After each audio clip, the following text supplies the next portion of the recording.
जिनेंद्र प्रताप सिंह, जनता के बीच तो आप भी काफी पॉपुलर अपने बयानों को लेकर तो हो ही रहे हैं। जनता के मुद्दों के लिए अब कह रहे हैं कि भाई अगर बात घोसी की जनता पर आएगी तो वो तो गठबंधन तक तोड़ देंगे बीजेपी से। आपका तो लगाव और ज्यादा है। देखिए पूजा जी, गठबंधन जो होता है वो कुछ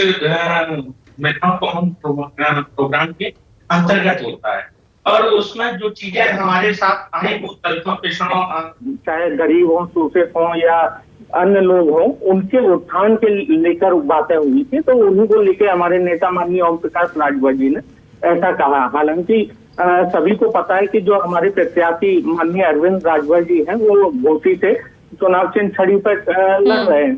तो यहाँ पे आपको देखना पड़ेगा कि दो पार्टियां का विलय नहीं हुआ है। हमारी पार्टी का भाजपा के अंदर हमारी पार्टी का गठबंधन हुआ है।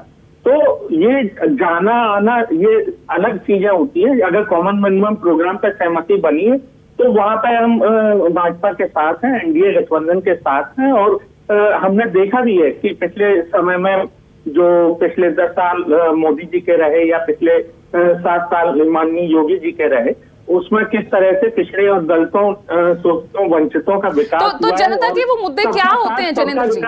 जनता के वो मुद्दे क्या होते हैं? देखिए, जनता के मुद्दे होते हैं कि उनको सामाजिक, आर्थिक और शैक्षणिक रूप से और राजनीतिक रूप से भागीदारी मिले, उनका उत्थान हो, ये जनता के मुद्दे होते हैं। तो विपक्ष सही कह रहा है ना, जाति जनगणना होनी चाहिए।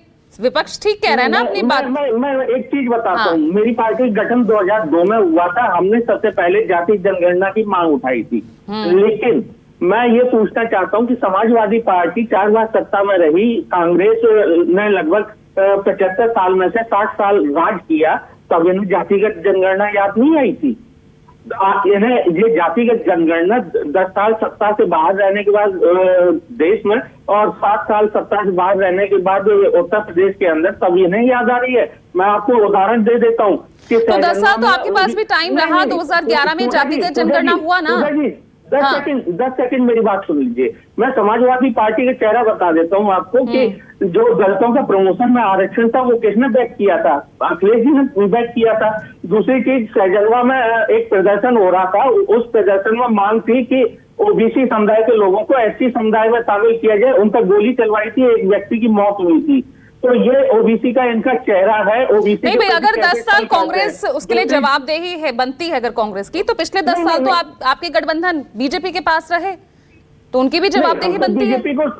हम तो बीजेपी को समझाने का काम कर सकते हैं, हम दबाव तो नहीं डाल सकते हैं। हमारा जो मेन मुद्दे हैं वो प्रारंभिक रूप से अगर आप देखेंगे 4 करोड़ मकान दिए, 10 करोड़ से ज्यादा जो शौचालय बने हैं, लगभग 45 करोड़ जनधन खाते खोले गए हैं, 12 करोड़ उज्ज्वला योजना के तहत सिलेंडर बांटे गए। तो इस तरह की जो योजनाएं हैं ये क्या कर रही है? ये काम कर रही है गरीबों, शोषितों, दलित, ठीक है। और एसएन सिंह साहब, उपलब्धियां एक तरफ, लेकिन जब जनता के मुद्दों की बात करते हैं, जनता खुद अपने लिए कहती है, जब 27% लोग ये कहते हैं कि बेरोजगारी उनके लिए बड़ा मुद्दा है, 23% कहते हैं महंगाई उनके लिए बड़ा मुद्दा है, तो फिर शहजादा, शहनशाह, मंगलसूत्र, संपत्ति बांटने के आरोप, ये फिर कहां टिकता नजर आता है? क्या अब वो करिश्मा 2014 और जो 19 में दिखा, क्या 2024 में कहीं ना कहीं वो कम होता नजर आ रहा है क्या?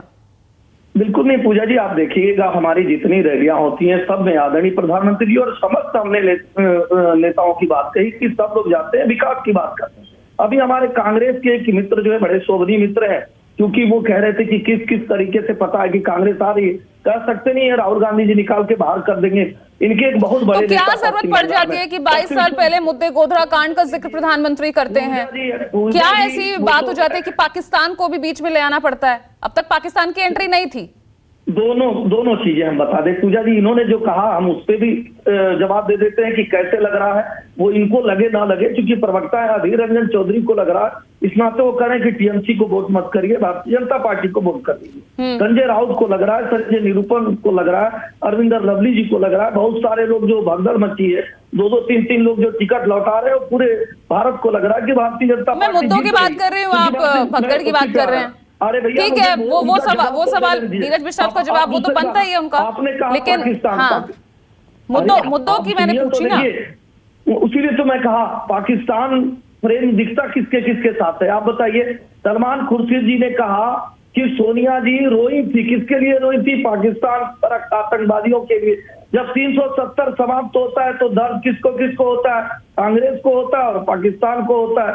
जब 3 तलाक पर कानून आता है किसको दर्द होता है? पाकिस्तान को और कांग्रेस को। जब भव्य राम का मंदिर बनता है किसको दर्द होता है? पाकिस्तान को और इनको भारत की सेना। जवाब दीजिए नीरज मिश्रा, जवाब दीजिए। उठाती है और पाकिस्तान उठाता है। पूजा जी, इनको अपना जो भ्रम फैलाते हैं फैलाने दीजिए। पाकिस्तान